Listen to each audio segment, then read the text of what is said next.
Nerd Academy podcast is released weekly at 12 p.m. Eastern Standard Time, available on our website at www.thenerdacademypodcast.com and wherever you listen to podcasts. You can find the Nerd Academy podcast on Facebook, Twitter, Instagram, and YouTube.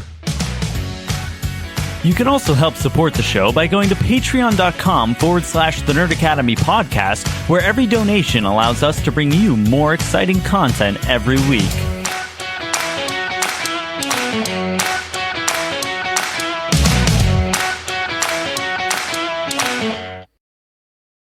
Hello, class, and welcome back to the Nerd Academy podcast, your source for nerddom news and commentary. I'm your host and superior web headmaster, Jarod Bachman Subs, and joining me is our Kentuckian correspondent, Bill the Thrill, Kentucky One Kenobi, he. What's going on, man? Call me Tyler Childers the way I'm eating big time, baby. I'm ready to talk some Spider-Man, some Daredevil, anything and everything. We might even talk some AI slop shit. You never know. Talk some AI slop. We might. It could come up. Who's to say?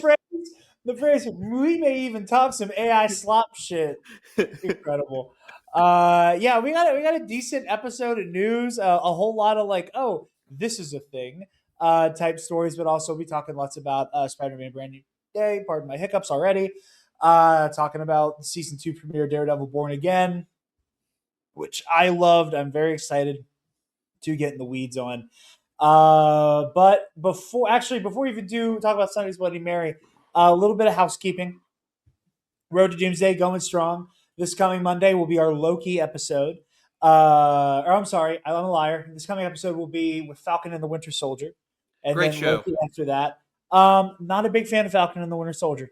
Well, I hate you and everything about you is wrong, and I'm sorry to be so wrong. So it's okay. I understand. I know I'm in the minority on that one. It's towards the bottom of the list for me, but it's a very good conversation. I have a lot of moments talking about it where I'm like, I don't dislike this as much as I thought I did, but there's still parts of it that bother me. But you guys will hear all about that.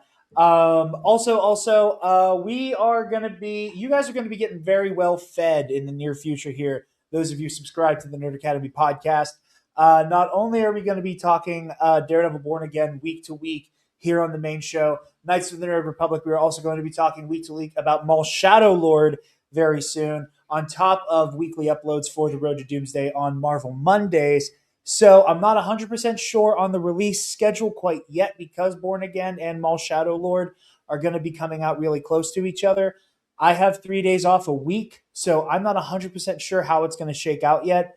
If I had to guess, you will probably be getting Knights of the Nerd Republic on Wednesdays and Nerd Academy podcasts on Fridays, kind of regularly going through these 2 seasons of TV as they're happening. As I said, also Road to Doomsday on Mondays as well.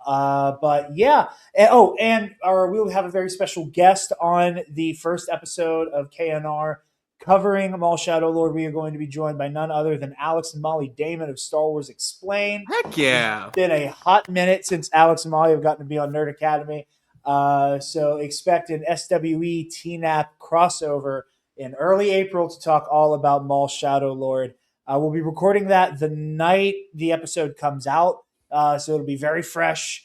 I don't know why I almost turned into Trump there. Mm-hmm. Alex and Molly Damon, the best to ever do it. But I got to stop now before they cancel appearing on the show. But if they haven't by now, like that's, I think you're fine. I really do. They know we're the vulgar, talks a lot about Alex Jones for some reason nerd show. So, they've put up with it up to this point. Mm-hmm. But either way, Alex and Molly will be on for the first episode of KNR covering Maul Shadow Lord. Other guests TBD, I don't know quite yet. I know I want to have them on the show again for a minute, and reached out with like months advance because I know how busy they get in the lead up to May the 4th, especially because of the full canon breakdown Alex does every year. Just Maul and all that Mando and Grogu on the horizon. A lot to unpack and make sure everything's going to go according to plan. So wanted to do that. But without any further ado, before we jump into the show, a brief word from our sponsors over at Sunday's Bloody Mary. You guys know the drill. Sunday's Bloody Mary has the most badass Bloody Mary accoutrement in the multiverse with their 3-time award-winning spicy mix, as well as their mild and traditional mixes if the spice isn't for you. This former bartender trusts only one Bloody Mary mix, and that is Sunday's. The only mix better than a from-scratch Bloody. If you want to shake up your Bloody Mary game for the rest of your days, use the link in the description down below and use the code TNAP, TNAP at checkout to get 10% off your order and help out your favorite nerds while you do it. I don't know what it is about it now. I'm not a big Bloody Mary guy, but like that corn dog on top of the Bloody Mary, I want to dip that in the Bloody. But that's what they know what they're doing. And dude, I love a cartoonishly decadent Bloody Mary. Like if you go back to some like vintage TNAP when I was still in the old studio when I lived with my family. Mm-hmm. If you go back and you watch some Studio of the 1.0, TNAP Studio 1.0, 1.0, okay, cool. 2.0 forthcoming. Trying to make it look as much like the old one as I can. Mm-hmm. If you go back, if you look at some of those live streams, I have a gigantic, I think it's like a 1.5 pints Jedi symbol, like beer stein, that I would put a massive Bloody Mary in. Hell yeah. And there was one night, I can't remember, I would save them. I'd ask my mom to make them and save them for shows. But there was one night where she did this like chicken on a stick thing where it was like chicken and bacon and olive, like blue cheese stuffed olive, hell yeah, pepperoncinis, and I just put like 2 of those skewers in the Bloody Mary. And I remember I got on and like everybody was like, "What the fuck is that?" And it's delicious. I was like, a Bloody Mary the way God intended. Well, and when I was also a bartender. I've been making Bloody Marys since like, God, I made them for my aunts and uncles when I was like starting. I was like 10 or 12. So like I know how to do it. But then when I worked at the restaurant, they did the like candied bacon, olives, all that. We never did a corn dog, which is what I wanted to bring up earlier.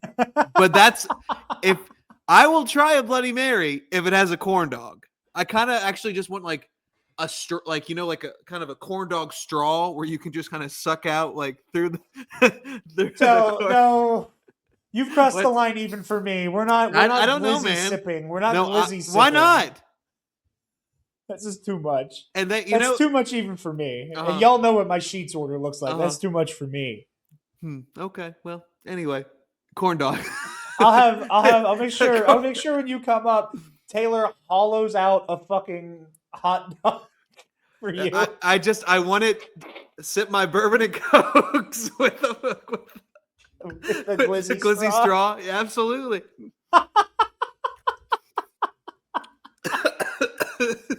Delicious.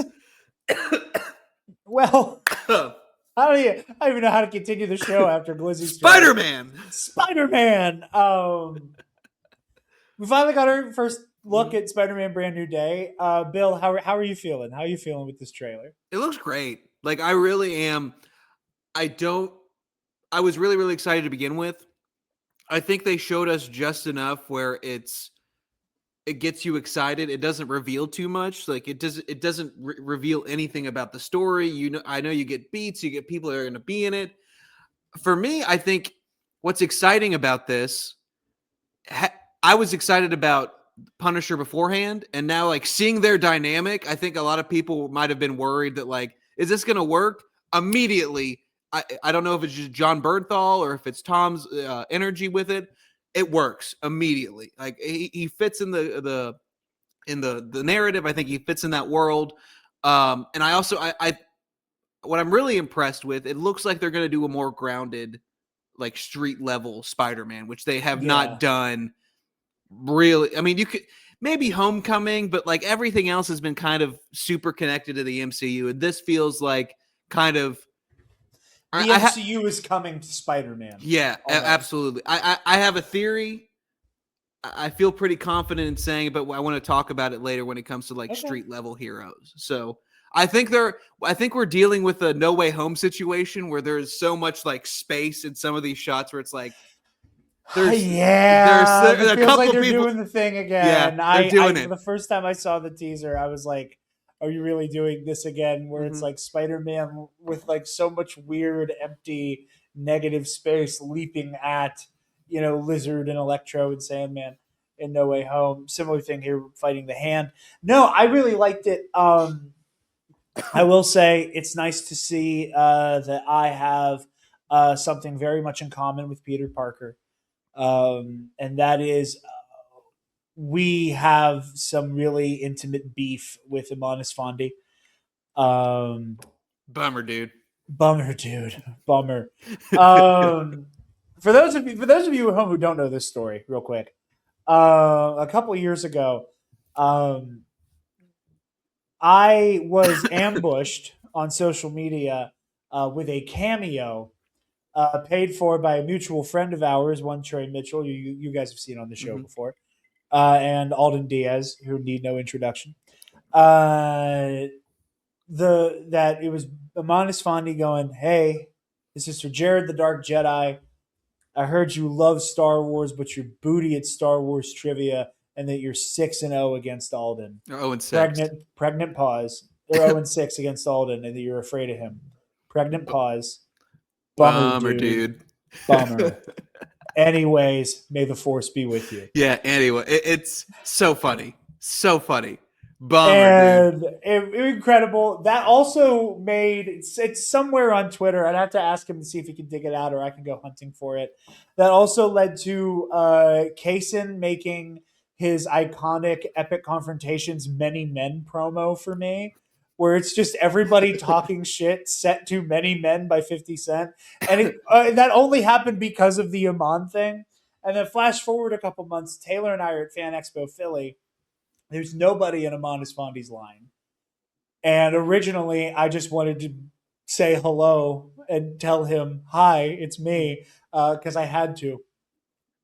And I get up there, and I'm like, "Hey, man," I'm like, "it's a pleasure to meet you." I was like, a couple of my friends bought a cameo off of you not too long ago. And he went, "Oh, yeah, really?" And I put my hand, and I said, "Hi, I'm Jarod the Dark Jedi, and apparently I'm booty at Star Wars trivia," and his eyes lit up.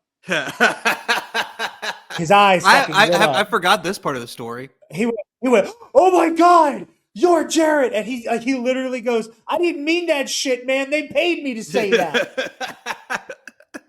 I love a mercenary. Somebody he'll do is do. It's just, I'm doing it I'm sorry. I did it for the money. I did it for the money. He was really sweet. Taylor and I got a picture with him. There's a picture. One of the pictures we took is Amon and Taylor just pointing and laughing at me. For the longest time, Taylor's profile picture on social media was her and Amon with me, like Mike Wazowski style, cropped out of the photo. I'm trying to find it. Hold on. Put it up there. Anyway, yeah, I was gonna say I'm gonna pause so I can put this into the StreamYard so I can put it on screen. All right, we're back. Yeah, so here's the photo we took. Hell yeah. I was minding my own business at Fan Expo Philly, and then Imanis Fondi recognized me as the, quote, guy who's booty at trivia. At Quicksilver Girl joined in too. Epic Confrontations is ruining my life. Bummer, dude. Bummer. Bummer, dude. Bummer.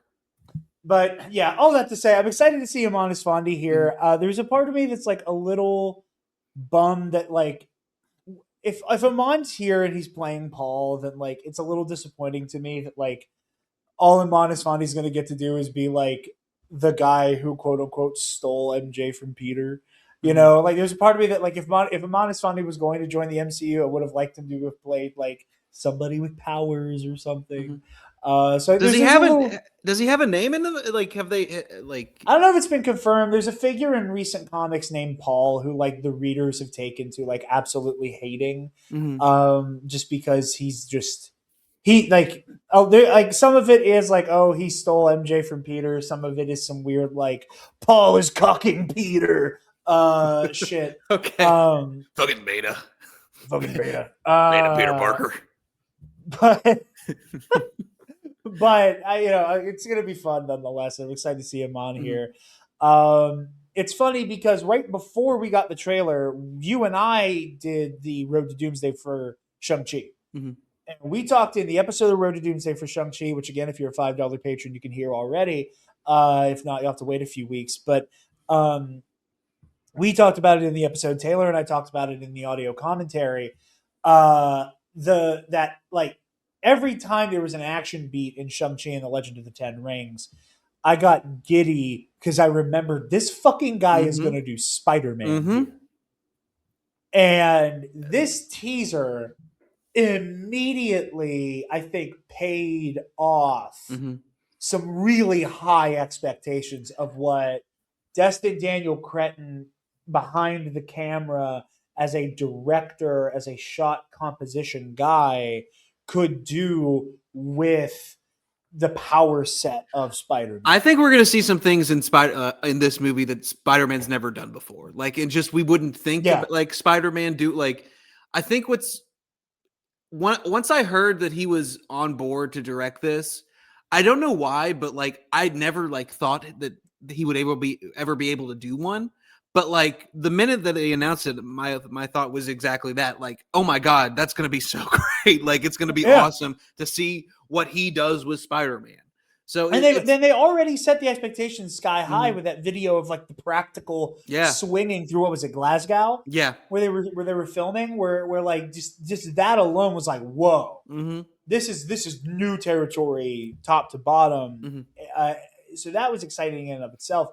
But just like the way a lot of the just a little bit of fighting we've seen has been framed, you know, there's a very like picturesque, almost like painting. Like you're looking at a painting in a museum quality to some of these shots. Like it looks like that shot. It looks like they're in a prison where like the hand. It's right before Peter like snaps the sword. That's so fucking cool. Which is sick as hell. But like right before that moment where like the hand is like in this like gigantic swirling like figure coming down on Spider-Man. Like I'm fairly certain that right there is just the fucking Fibonacci sequence. Yeah. I am like that image alone is the golden ratio. You know, like just the way they're swirling around in the air. It's just breathtaking and incredible. This film already looks beautiful. I'm very excited to see where they're taking Peter as a character here. I think it's interesting that obviously there's a lot of speculation about whether or not Daredevil will be in this. But I think it's interesting that to kind of like tip our toe into Daredevil Born Again stuff. I think it's interesting that like basically the two front men of street level Marvel heroes, Spider-Man and Daredevil, are both on a very similar journey right now of like, and I'm leaving behind I'm leaving behind the primary personality. Like I'm not Peter Parker, I'm Spider-Man, and it's having a negative effect on him in the same way that Daredevil is like, I'm not Matt Murdock anymore. I am the Daredevil. I am the devil of Hell's Kitchen. I also think it's interesting that they've kind of been setting this up in very, like, I mean, obviously Daredevil showed up in No Way Home, but like it was Matt Murdock. And then in Friendly Neighborhood Spider-Man, like you actually get Spider-Man and Daredevil like fighting a little bit. Yeah. So I think he's in it. Like I just he's shown up in a Sony thing before. I'm sure they hashed it out. This movie is going to make $1 billion. So I feel it just feels like you've got the Punisher in there already. Why would like Punisher has played a big part in Daredevil, obviously, and Defenders and all that. So I don't know who else will show up, but I firmly believe that Matt Murdock, Daredevil, will be in Brand New Day. And I think parts, and you can correct me if I'm wrong. I know you will. But like that, I didn't mean that to be passive aggressive. No, that was funny. But I just, yeah. Anyway, if there are parts of the trailer that look like very similar to what was happening in Thunderbolts. So I've kind of been like, I kind of think, given what's going, do we know when Daredevil season 2 takes? Is that before or after Thunderbolts? I believe it is after. Okay. And I think that it's just going to be one of those instances where Marvel TV and Marvel movies are, you know, nobody in Daredevil is going to acknowledge that time where like pretty much everybody in Manhattan got locked in like a horrifying shadow dimension. Yeah. Got banished to the Shadow Realm for any Yu-Gi-Oh fans out there. But I think going back to what I was saying before, I kind of think that it's going to be connected to Thunderbolts a little bit. I think you're going to see that. I think if it's connected to Thunderbolts, it's connected because Yelena's going to be there allegedly as like a cameo. And then you got Daredevil there, and I kind of it would not surprise me given the release schedule of Daredevil, which I think this week we'll get to it later, but there are 2 episodes next week, and then but it leads to the last episode's like May 6th, and then they included the Punisher one shot as part of like the release schedule, which kind of makes me think, okay, you're getting Daredevil Born Again, it's leading into Punisher. Where is Punisher showing up? After Spider-Man. that, Spider-Man. So like, I call me crazy. No, I think there's a there. I think I would be less inclined to have my ears perked up for Daredevil in Brand New Day if it weren't for the Hand. Mm-hmm. Like if the Hand was not involved here, I think I would be less, And then you have not only the Hand, but there's a shot where we're fighting the Hand, and there's again the weird. There's a lot of space. There's the weird negative space that was the same thing with Toby and Andrew back in the day. So part of my brain is also like, maybe there's a there. So we'll see. I don't want to call my shot too early because the Hand, Daredevil has fought the Scorpion by himself in the comics before. Yeah. It is not unprecedented for like other characters, villains, especially when you're in that kind of shared chaotic Marvel New York City, for superhero A's villains to become superhero C's problem. Right. On like a random Tuesday where it's like, Scorpion, what the fuck are you doing in Hell's Kitchen right now? If you're here, he just has to lay the beat down on him. Wait a minute. So I mean, there's something interesting to that. I like you said earlier, I really love the Punisher dynamic. The come on, Frank, like it's the way that Peter is like appropriately exasperated with the Punisher. Mm-hmm.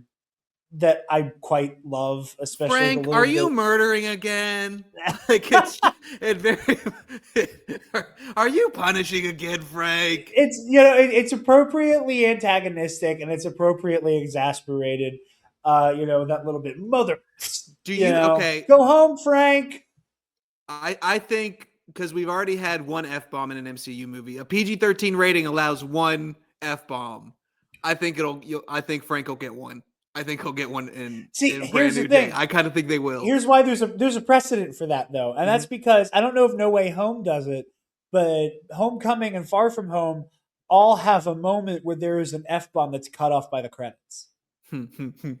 Because Homecoming has Aunt May seeing Peter suit up and go, "What the fuck? Hey, let's go!" And then they do the same thing in Far From Home with Spider-Man is Peter Parker. Oh, fuck! I don't know if they have one in No Way Home. They may not. I have to rewatch them. It's been a minute since I've seen it, so I mean, we're hurtling towards it on Road to Doomsday. That's true. So That's true. Use, but there may be something to like. They may be like paying off that bit of like, okay, it's the third time we're doing this. Guardians of the Galaxy already had the most like nonchalant F-bomb in the MCU, kind of ripping that Band-Aid off. So they might just do it. They might just go for it and just have Punisher just fuck credits. 2 things for you. One, they've shown a lot of like lesser tier villains. Do you kind of think that they're doing like a montage, like you got Tarantula and Boomerang, where like I think what's going to happen is I think they'll present Scorpion as kind of the main villain at first, and then like have like kind of like a day in the life of Spider-Man. We're like, oh, I got to fight the Tarantula or I got to fight the Boomerang. Do you think that they'll have a lot of screen time, or do you think that just like they're showing a lot of the stuff like from a montage of the opening? Also, we got to talk about Sadie Sink at some point, but start with Absolutely, we do. I am of two minds. With this. On one hand, I think the villain of this movie may just be depression. that. Like, I know that sounds glib, but I'm being very sincere. I think on some level, I think the villain might just be Peter is burying his hurt and his sorrow in the Spider-Man persona, and that we are getting almost an inversion of Spider-Man 2, like Toby Spider-Man 2, where he is where Toby Spider-Man 2 starts to lose faith in the mission and he loses his powers. They may be going, Tom is putting too much capital in the mission, and so the powers are overcoming him. Mm-hmm. And he's becoming more spider than man. And that may be the final punch, is we need to, literally through the power of friendship, like the Hulk and the Punisher and MJ and Ned and maybe Daredevil, whatever, need to like wean Peter off of going full tilt boogie as being Spider-Man and not Spider-Man. Or Man Spider. Yeah. Taking him away from Man Spider and make him Spider-Man. Mm-hmm. The other route I think you take is that Tombstone is the main villain. Because Tombstone, out of everybody in the bunch, has the most like juice behind them as a leader. And I think it would be interesting to have it be that, like, while Peter is dealing with the Hand, it looks like the Hand is a repeated threat. Scorpion has a score to settle.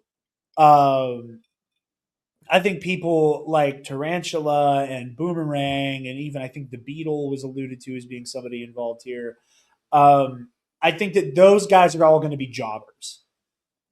I think they're all meant to be jobbers who are going to be, kind of thrown at Spider-Man and kind of dealt with in a very dismissive way. And that's going to build towards dealing with Scorpion, and, who is very much coming to fight. Like, I think Beetle and Boomerang and Tarantula or whoever, I think those are just super powered or enhanced criminals who end up in a scuffle with Spider-Man, where Scorpion is here to fucking kill Spider-Man. Yep. That sounds about right. And there's a difference there. Like, those other guys, they might kill Spider-Man if they have to. Mm-hmm. The objective for Scorpion is kill this fucking guy. And so I think there's something to that. I think it wouldn't surprise me if Tombstone and the Hand are in bed in some way, where it's like, I need this thing for money, you need this thing for some bizarre woo-woo fuck off ritual. If we work together and we get rid of the shared thorn in our side that is Spider-Man, with the help of Scorpion and maybe these other jobbers, it's giving superior foes of Spider-Man that very funny run back in the day. It's like that's the vibe I'm getting in terms of like who is the main antagonist. I'm leaning towards it being more spiritual and emotional in nature. I'm not going to say I'm fully pilled on this theory, but I've seen talk that Man Spider is a red herring and that it's the black suit. Interesting. And that because the Venom movie Sonyverse symbiote is in the MCU. It is. There is a sample of it that is in the MCU. That is in Earth 1099 or 616, whatever you want to call it. It's there. Peter is exhibiting some of the symptoms that befell Eddie when he first bonded with the symbiote. He's sweating through his clothes. We're getting these like, weird instances of like aggression. They pass out. I've seen some people point out that scene where his eyes kind of black out. Mm-hmm. That if you zoom all the way in on them, there's like a red, almost looks like a line painting within his eyes that looks like an almost minimalistic Venom face. Mm. Then again, am I going full tilt boogie on that? Absolutely not. But I also want the fucking black suit in the MCU. Like after watching Tom do crash out Peter at the end of No Way Home, when he just goes belt to ass with the Green Goblin, like there's a part of me that's like, okay, now put him in the black suit. Yeah. I Give me think like at least give me at least 45 minutes of that guy with the symbiote. Yeah. But I it's probably Man Spider. It's probably Man Spider. I'm gonna be so fucking annoying if it's a black suit. I'm gonna be so fucking annoying if it's the black suit. I'd be just as annoying about this as I was the last game if it is the symbiote. But Sadie Sink? Who do you think because like I could see it either if she is Jean Grey, which is like the big. Why would you introduce Jean Grey in a Spider-Man movie, though? That's my thing. I don't know who she's playing. I'm gonna be so real, and I've said this on TNEP. I think I've said this on CBC a few times. I don't know who she's playing. Quite frankly, I don't fucking care who she's who she's playing. Like I am at the point where I'm like, I'm just waiting to see what it is. And on some level, I think the person I want her to be playing the least is Jean Grey. Interesting. It feels superfluous. Like again, and like I trust the filmmakers to, if we're casting Sadie Sink and we do want her to play Jean Grey here, that they're doing it with purpose and they are doing it with a vision in mind. And like there is a storytelling element to whom she is playing. Or be it Jean to whomstative, whether it is Jean whomever. I think part of the reason why I don't want her to be Jean is like it just feels like people with the right haircut get fan cast as certain characters. You know? Like Sadie Sink is Jean Grey is giving John Krasinski, is Reed Richards is giving Keanu Reeves is Darth Revan.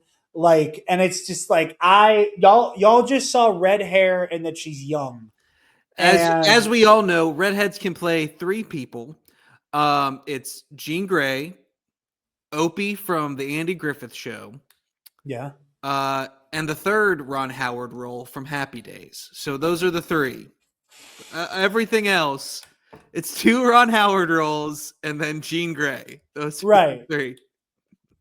I mean, I've said before, like if I were making this movie, and what I'm about to say is every reason why I should not be let behind a camera. I'm good at talking about movies. I probably shouldn't make any.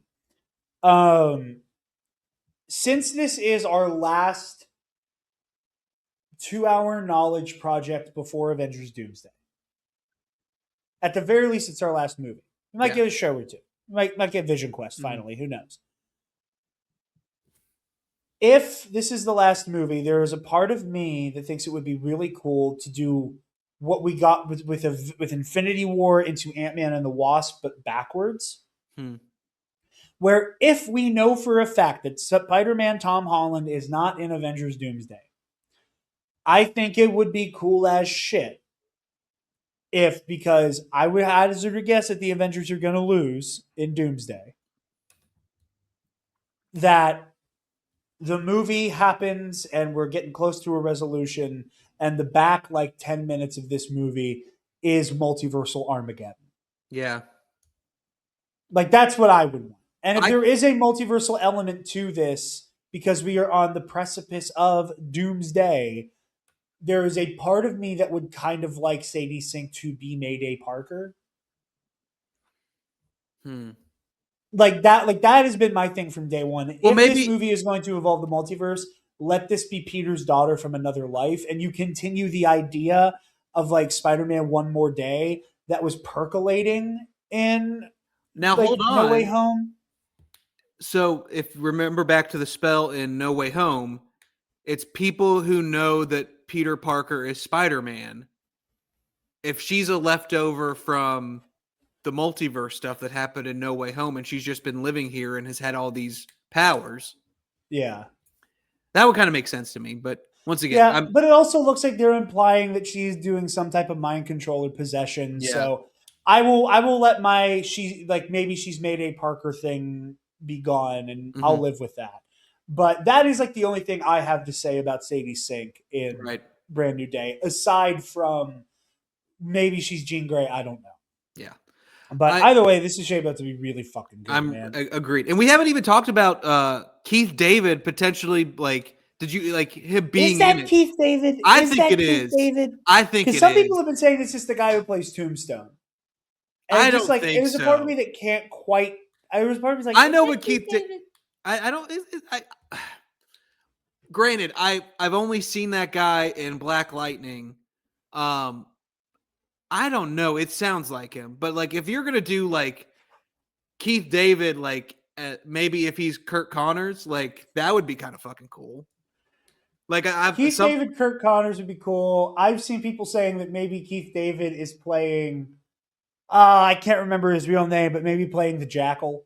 Oh, really? Yeah. Who's That'd be also cool. obsessed with like biogenetic, like whatever. And yeah, I don't think they'll touch the Clone Saga in the MCU.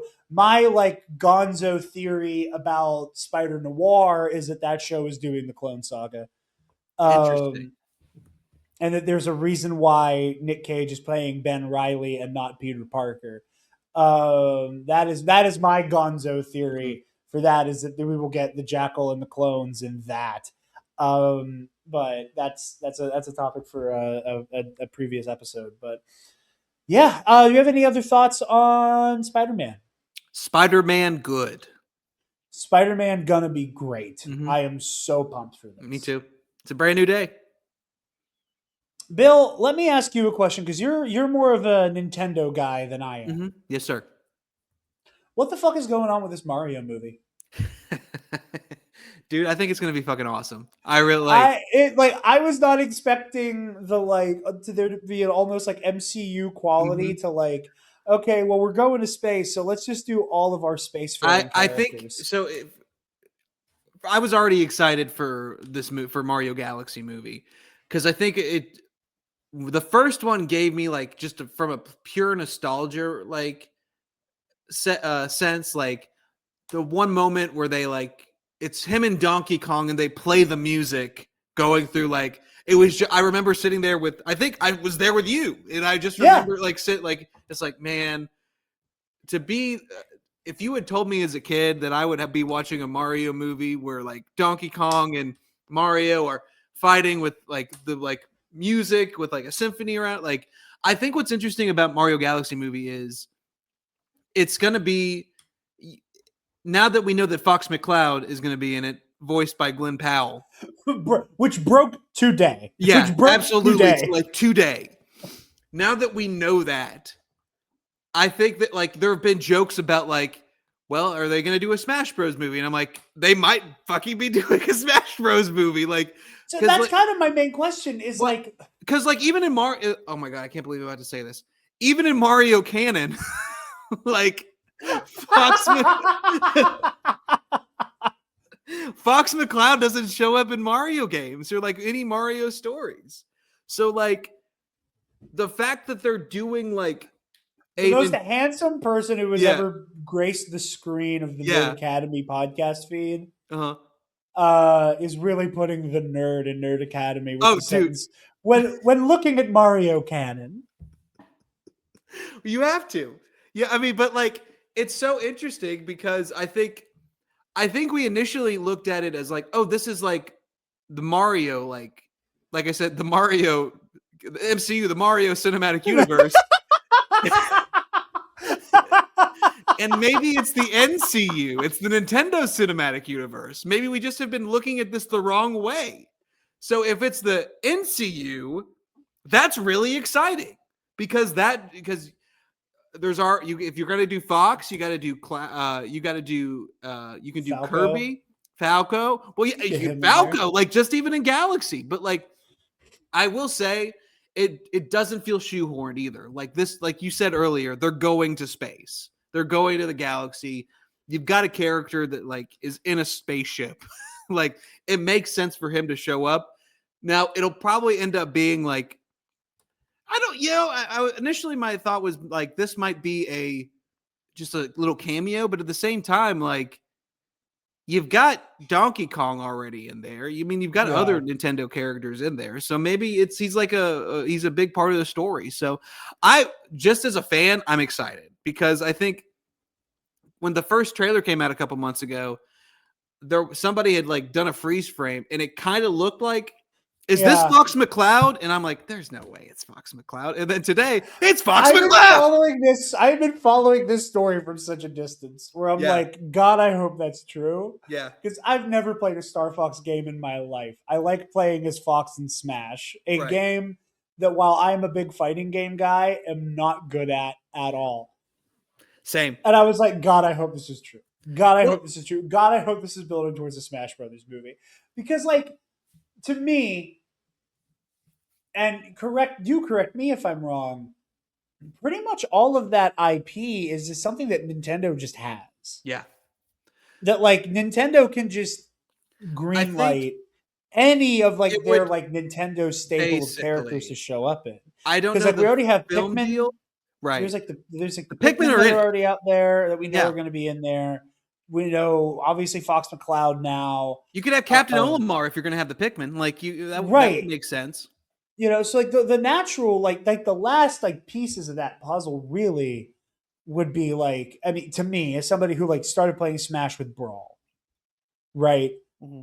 Like to me, I'm like, okay, so like, do you get like the Kid Icarus guys in there? You can't. Only Kirby's you mentioned Kirby, like Kirby has to be there.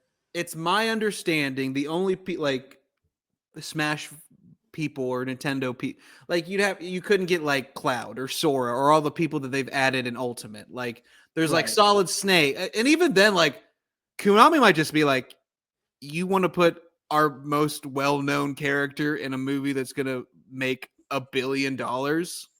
Like I think it's an easy sell, but like at the same time, you don't want to like.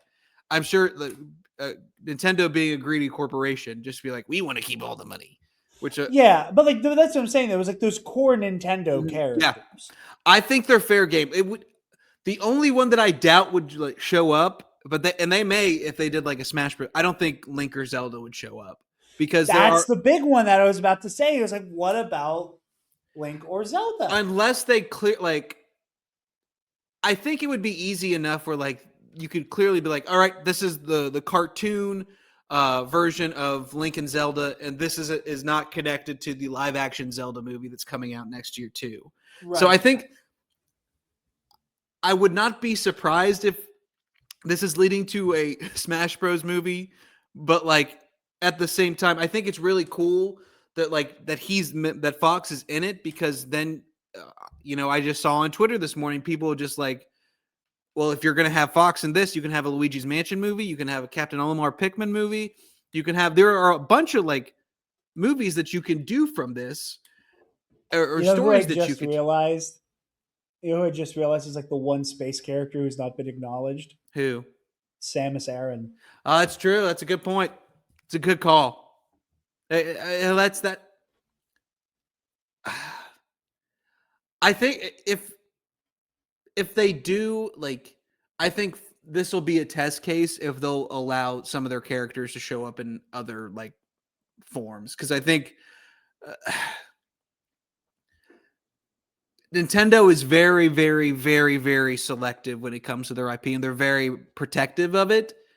But because like there was the Mario movie from the 90s, and they didn't touch another Mario anything or do any kind of movie for 40 or for 35 years after that. So like I think they're very cautious and they'll test it out. And if this works and it does well, I think you're going to see more of those, Luigi's Mansion, all that kind of stuff. So we'll see. I'm excited for it, which everything they've shown me has gotten me excited. And like, I was already there to begin with.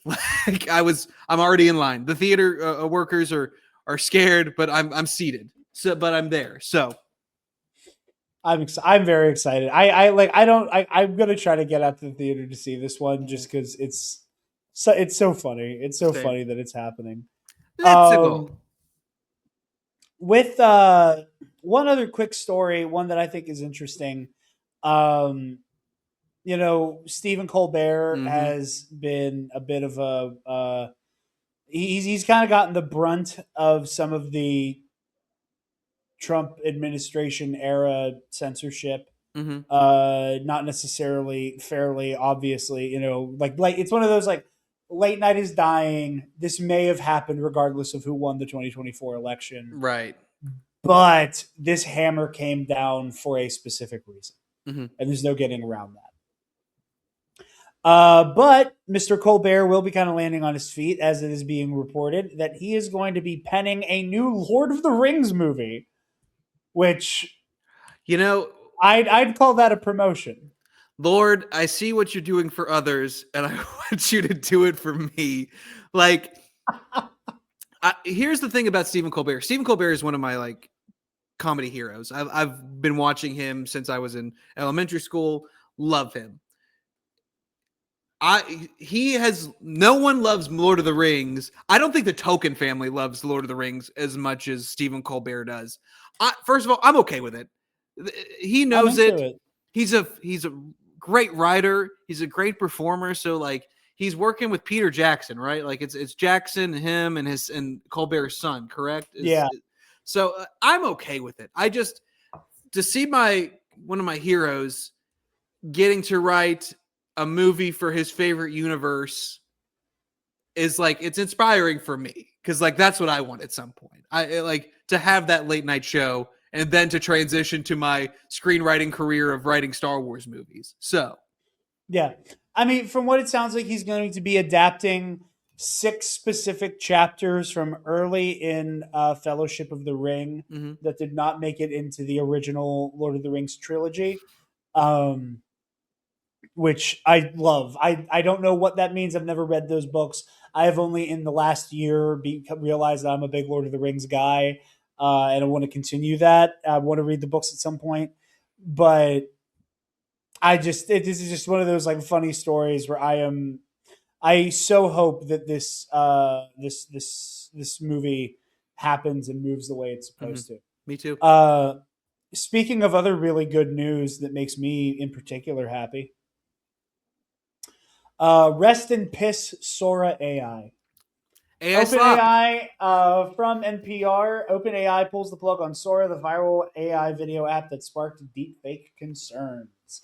Um, My thing on this with AI in general, my interaction with AI has been like people saying like showing a video of something and saying blah blah blah AI, this is a game changer, and it's the most dog shit thing that you've ever seen in your entire life, and it's a game changer. So I agree with you. Rest in piss. This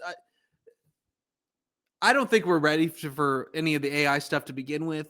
We're letting our dumbest, greediest people be in charge of it, and I don't know, man. This just feels like a good story. It feels like good news. It is, especially on the heels of Disney investing billions of dollars into Sora and OpenAI. Watching that also kind of go nowhere. Disney has said that even though the Sora deal is going away because Sora is going away, which I'm sure taken out of context 10 years ago would have sounded like we were talking about Kingdom Hearts, Dude, but I'm alas, we are not. to go back if you want to listen. I know I've nerded out a little bit already, but if you for them to name this AI slot bullshit after one of my favorite video game characters, and it's just like it's got me like Sora, like it has me talking like Goofy, like Sora. Do you believe in the heart? Yes, I do, Goofy. Thank you. To read a little bit from this NPR article, OpenAI is shutting down its social media app Sora, which went viral last fall as a place to share short form videos generated by artificial intelligence, but also raised alarms in Hollywood and elsewhere. OpenAI said in a brief social media message Thursday that it was, quote, saying goodbye to the Sora app, unquote, and that it would share more soon about how to preserve what users already created on the app. Quote, what you made with Sora mattered, and we know this news is disappointing. The company behind ChatGPT released Sora in September as an attempt to capture the attention and potentially advertising dollars that followed short form videos on TikTok, YouTube, or Meta owned Instagram and Facebook. But a growing chorus of advocacy groups, academics, and experts expressed concern about the dangers of letting people create AI video on just about anything they can type into a prompt, leading to the proliferation of non consensual images and realistic deepfakes and a sea of less harmful quote unquote AI slop. OpenAI was forced to crack down on AI creations of public figures, among them Michael Jackson, Martin Luther King Jr., and Latrobe native Mr. Fred Rogers, doing outlandish things, but only after an outcry from family estates and an actors union. Disney made a deal with OpenAI last year to bring its characters to Sora, said in a statement Tuesday that it respects OpenAI's decision to exit the video generation business to shift its priorities elsewhere. We appreciate the constructive collaboration between our teams and what we learned from it, and will continue to engage with AI platforms to find new ways to meet fans where they are responsibly, embracing new technologies that respect IP and the rights of creators, Disney said in a statement. So, if you respected the rights of creatives, you wouldn't have bought Sora. Into Sora, yeah. No, I'm sorry, like it's just. I hope this is the first of many fucking dominoes. I say that, but there's also a part of me that, like, again, because our economy, what's left of it, is being propped up by AI, and this is a conversation for actual news shows, not like a pseudo entertainment news show that's mostly talking about cape shit. But like Truth in the Barrel, executive produced by Bill Sheehy. Tune in every Thursday and some Tuesdays. I'm so glad you said that before I had to out myself as somebody who occasionally listens to Pod Save America. You still outed yourself. You didn't have to. Occasionally. I could only handle the Pod Johns during election season. Mm-hmm. But all of that to say, the AI crumbling could be really bad for the economy, and we'll see how that goes. But also the economy is just really bad because the pedophile president is doing a superfluous war in Iran for oil. So, do you think he can spell superfluous? No, I think he would. I think if I put the word superfluous in front of Donald John Trump, he would react to it the same way he reacted to acetaminophen, and just go, "Aceta, oh boy."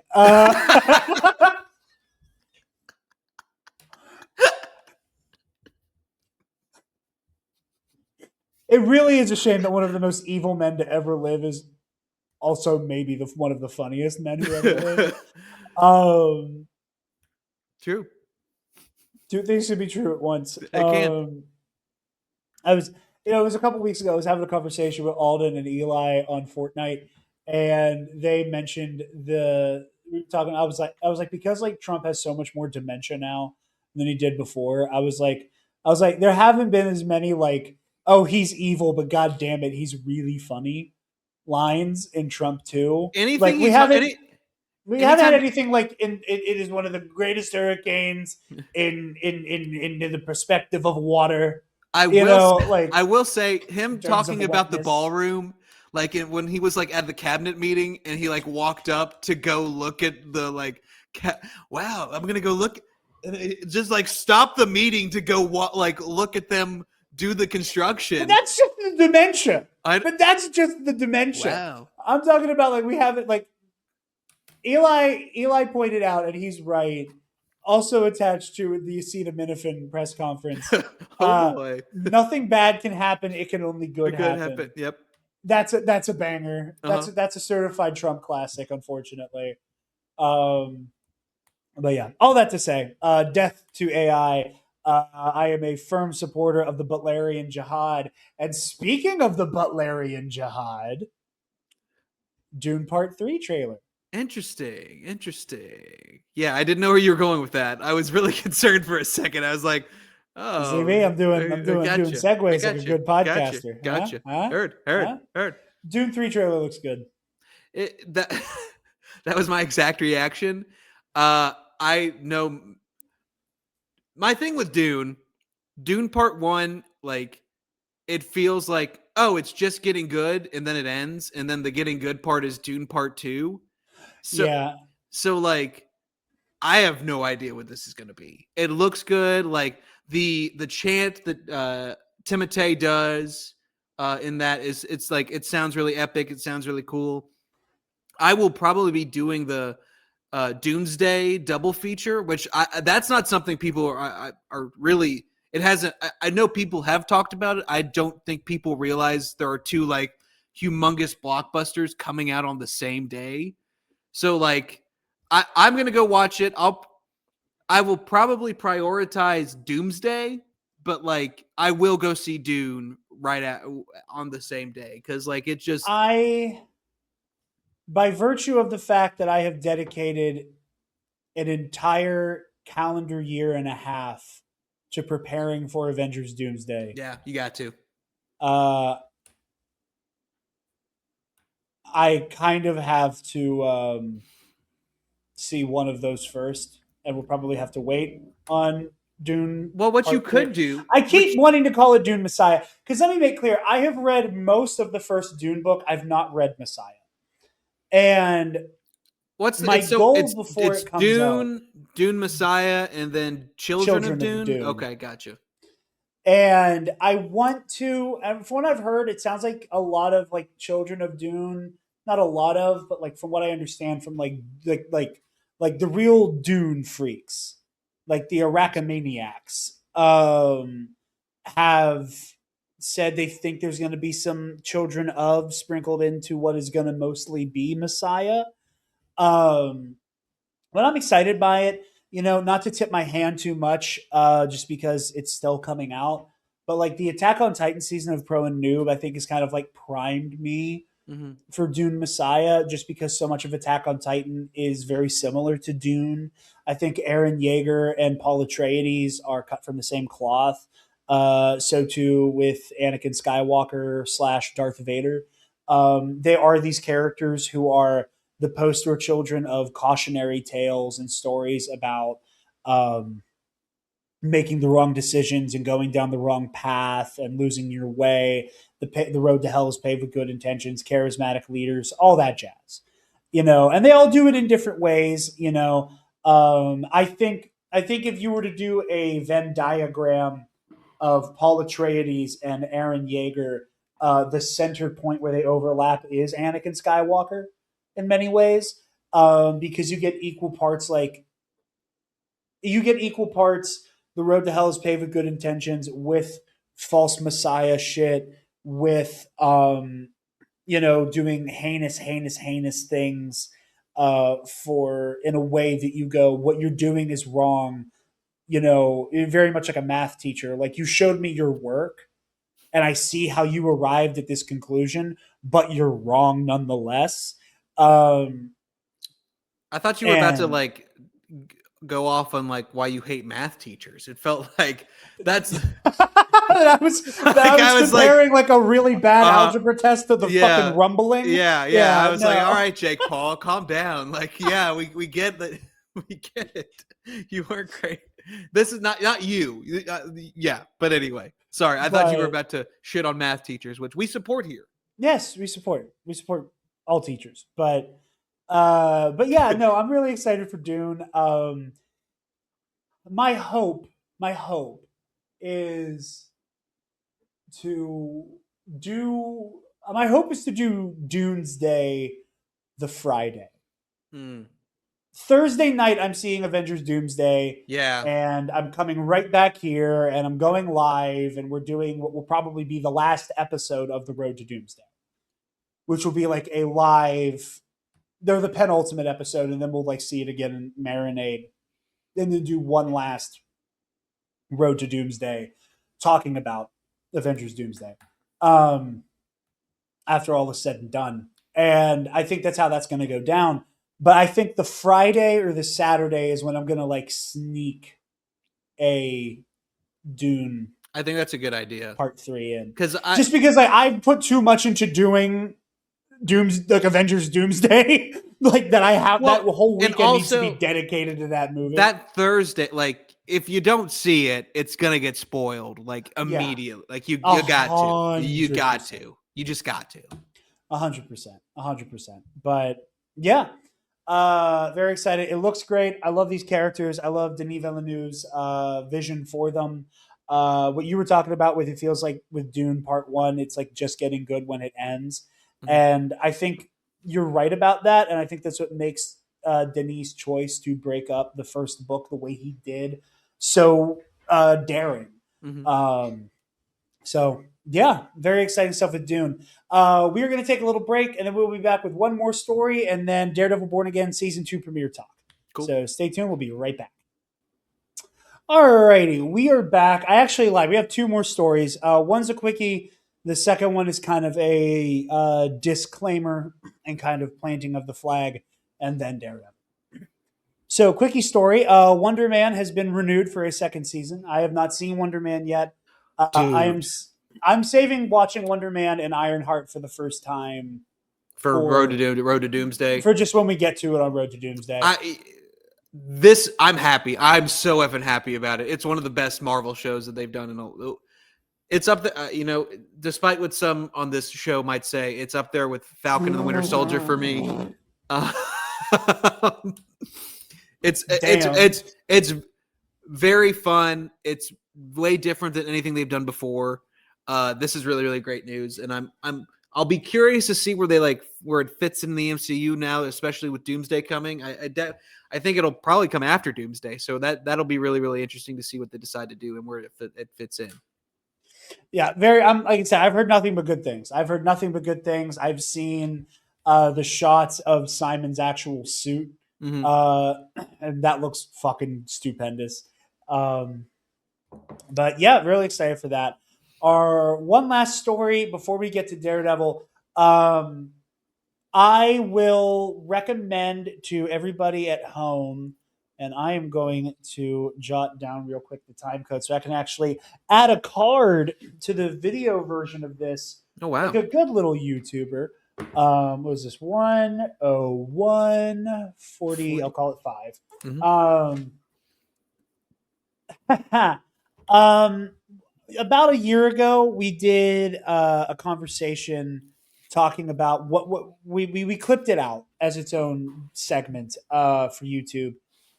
That what I called the fandom singularity, or the toxic fandom singularity would be a better way to put it.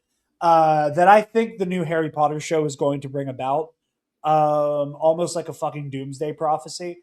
And it's basically my theory on that is basically that the intersection of banal fans who were just happy to see the thing they know do a thing, the fans who are incapable of accepting a new interpretation of the thing, the diehard vice signalers who only like Harry Potter as loudly as they do now because it is gauche to be a loud Harry Potter fan in the Big 2-6, and the anti-woke grifter sphere are all going to collapse the fuck in on each other and make the new Harry Potter show discourse not toxic, but fucking nuclear. Radioactive. It's going to be radioactively toxic. Did you watch it? Did you watch the trailer? Or are you just... I saw it. I saw it kind of like as I was scrolling Instagram, and I kind of just stopped and watched it on like IGN or whatever. I don't plan on watching it, the show.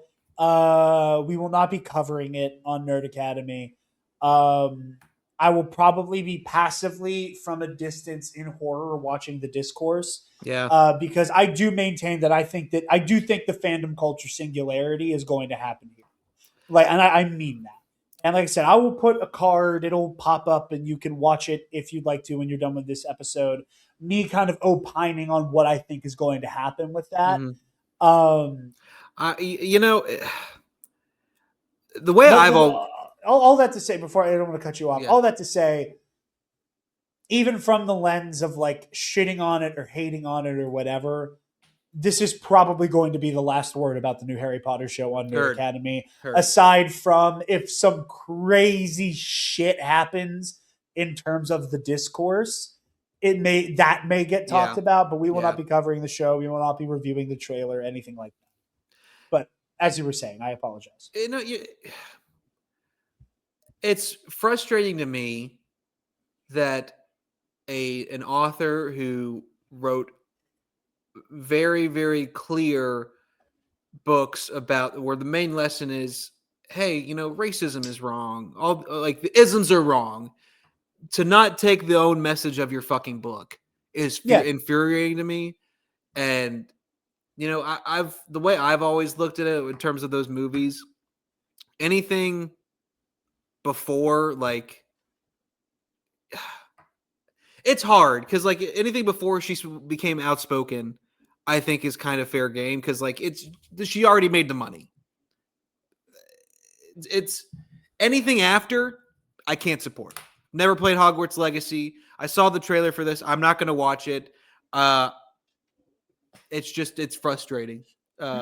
It's frustrating because she didn't get the message. It's frustrating because a book series that like was so important and movies that were so important to people our age, where like we used it as like some people used it for like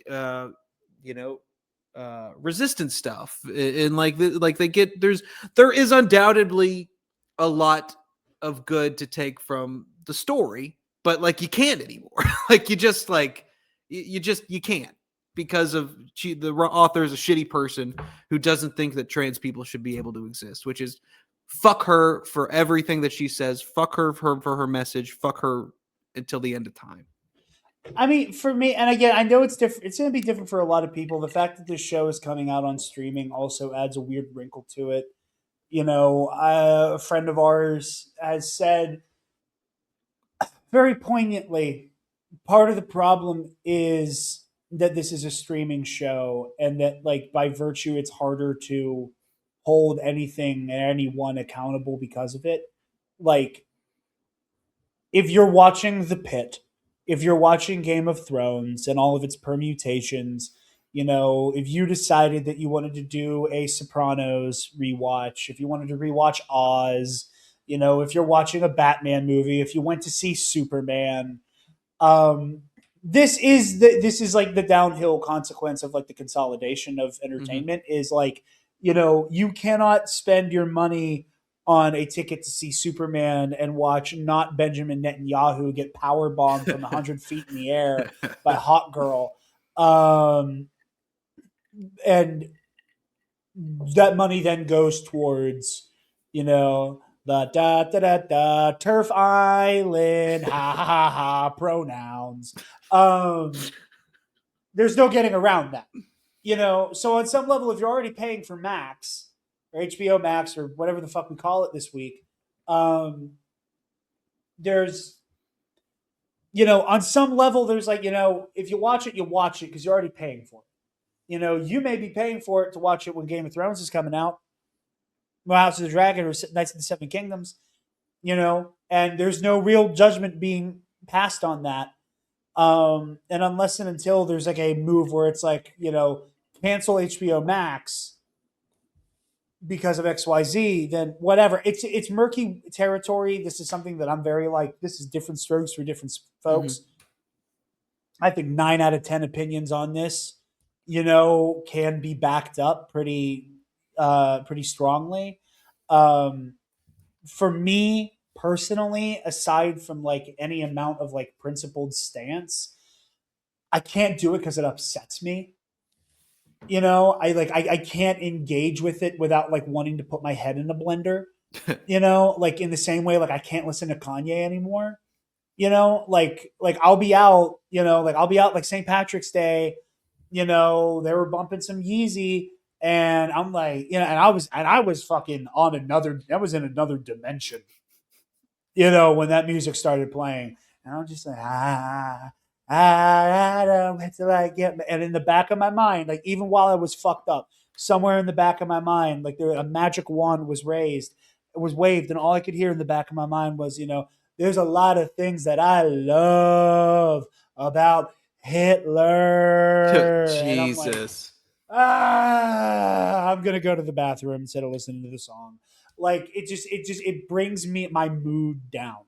Like because I think about it and I'm like, you were such a brilliant auteur. You made such great art. you were making music that was like transgressive in a meaningful way. You were transgressive as on a political level at a time where it was kind of bold to do so. George Bush doesn't care about black people, and then it slowly just turned into I want to be counterculture, and I've decided that counterculture and anti woke, whatever that means, are the same thing because Well, culture's gotten woker. And I watch you sell all your values that your art was instilled with down the river, and I've seen you just become this like obnoxious, annoying fucking shock jock. And I got nothing for you anymore. mm-hmm. And the same is true of Rowling, where it's like, a couple years ago, my family did like a little mini vacation into Cleveland, Ohio, because we wanted to go to the Rock Hall of Fame and we wanted to go to the house that A Christmas Story was filmed at. Mm-hmm. And, Taylor and I were in like a different hotel room. Like, we were all in the same hotel, in a different hotel room. And my mom was like, okay, let's all coordinate in our room. We'll figure out where we're going from here. Cool. We come in and like Chamber of Secrets just happens to be on the E network and in the background. And like when the conversation kind of went into a lull and we kind of figured out what we were doing and everybody was about to go their separate ways, I'm just standing there transfixed by the Quidditch scene. And I'm like, damn, I'm like, this is so well shot. I was like, the score is incredible. Fun fact, actually, the score for the Quidditch scene when Harry and Draco are like neck and neck under like the undergirding of this Quidditch stands, because he was doing the score at the same time, that piece of music is identical to the music when Obi-Wan and Anakin are chasing Zan through Coruscant.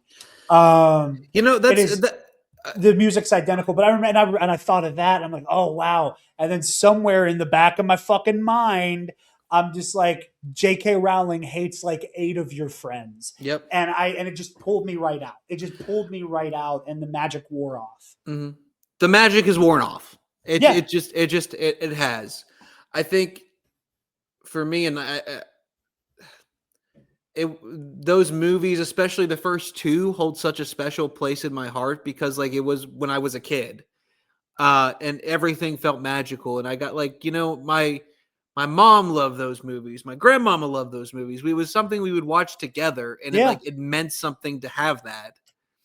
And now I just, if it's on, if, like I said, my rule is anything before is fair game, but like at the same time, I will not actively buy any Harry Potter stuff, any Hogwarts stuff, anything, because it's just I can't. I can't. But yeah. So probably say it's probably going to be the last word. Something crazy is going to fucking happen. We're going to have to talk about it.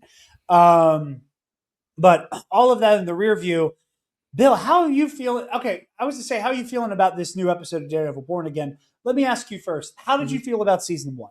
We all know that season 1 was like kind of Frankenstein's monster, all that jazz. What's funny is I actually watched the final episode of season 1 either the morning of or the night before I came to visit you last year when I finally was like, Bill, please be on Nerd Academy. I got it, yeah. You're a soldier without a nation, please. Well, I think, like you said, the first season is a bit of a Frankenstein's monster. I think there are, like, the highs of that first season are, like, some of the best, like, on par with the best stuff that the Netflix show, like, because it is a continuation of that. It also, like, I know this wasn't what they intended, but, like, to have that show come out as the beginning of the Trump administration was happening, where it's just, like, this charismatic, evil, fascistic, like, mayor is coming to power. Realty developer. Who's been convicted of every fucking crime ever. Absolutely. It felt, like, weirdly, like, relevant. And then, like, and so I loved a lot of the first season. I would probably. I can't wait till season 3 comes out, and the whole plot line is going to be about the Valentina files, and they're still going to pretend that this shit isn't about Trump.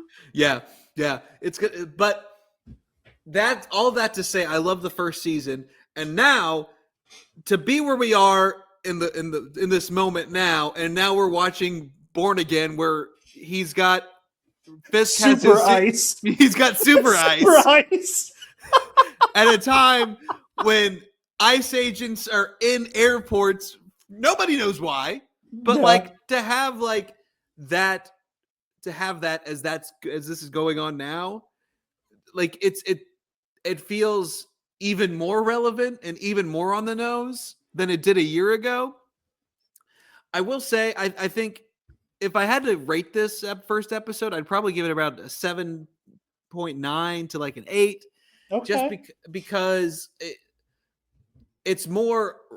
feels grittier. I love the black suit. The black suit fucking rocks. It's so great. It feels like Matt and Daredevil are more unhinged. It feels like him being on the run with Karen is really, really interesting to me. I think the problem is, I think the season as a whole is going to be great. For me with the shows like this, there's always episodes where it's building and it's building. And this felt like they did show a lot of this. There was a lot of great stuff in here, but it is building to the broader arc of the season. Couple things that stood out to me.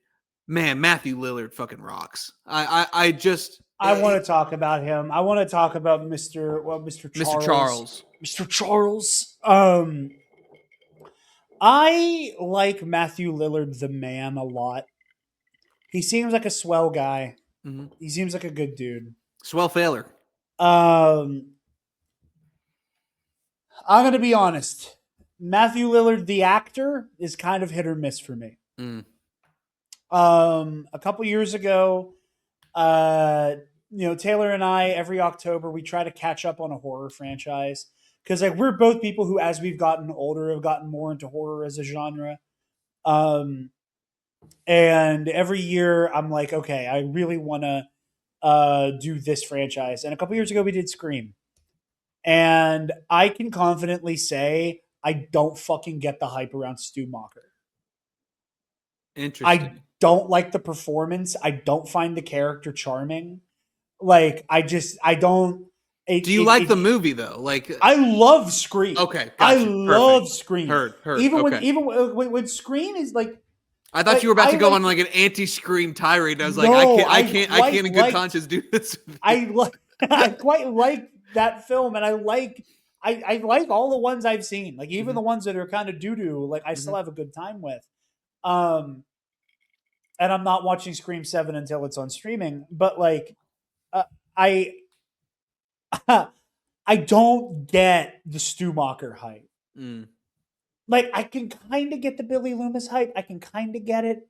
But Stu, it's obnoxious. It's one note. And I have never, and this is no shade to the male attracted people who were super into Stu Macher. Except for the ones that I know in the real world. And no shade to a friend of mine named Lexi, not the Lexi who was on Nerd Academy for a while, but a different Lexi, because I know too many people with the same name. And no shade to the love of my life, Taylor. We have all of us met guys who act just like this, and you fucking hate them. Well, it's because he looks like Matthew Lillard that you like this fucking guy. And I don't like to be like that very often, but I've had too many people be like, oh, Stu Macher. And he's just like, hey, Calvin, let's go. Oh, I hope nobody gets killed. I'm really glad that you're bringing this up. Floppy fucking goofy ass. I don't fucking like it. Matthew Lillard seems like a wonderful, stupendous human being. Fuck, I like him more in the fucking Five Nights at Freddy's movies, for fuck's sake. But Jared, it's just too much. Before you get any further, let's welcome our special guest, Matthew Lillard. Matthew, do you have anything that you'd like to say? Can you imagine? That'd be awesome. Yeah, he just hits me with the shing and I die. And deservedly. All of that to say, I have a lot of opinions about Matt Lillard's filmography. I really like Mr. Charles. Me too. And when in the lead up to this, Matthew Lillard and D'Onofrio and all the filmmakers were talking about how Lillard's character and Fisk's character were going to be at odds. I will be honest. There was a part of me that was really fucking afraid it was going to be some Stu Macher shit. That it was going to be what happens when is locked in the same room as you have disrespected Vanessa. And I was like, I'm not going to be able to fucking watch this. I'm not going to be able to do an hour of Stu every fucking week juxtaposed with one of my favorite superheroes. I'm not going to be able to and one of my favorite villains. I'm not going to be able to fucking do it. I'm not going to be able to do it. And when we meet Mr. Charles, when he's at the bar in DC, just the framing of that scene is just so clean. Like, it just I was cinematically bricked when I rewatched it this morning at the way that they it's just the subtle, like, camera movement, fade in, fade out, fade in, fade out, like the what's ring, in the foreground and what's in focus. For me, it was the ring, like clanking on the glass, and then hearing the ice as it was like, It's so good. It's so good. I'm so fascinated by like how is Fisk in bed with the CIA? And how is like also what is happening obviously here? like talked about Thunderbolts earlier. Dave Fontaine, Valzen, like she's not shown, which is like that shows how little money there was left in the budget that they couldn't get a 20-second Julia Louis-Dreyfus.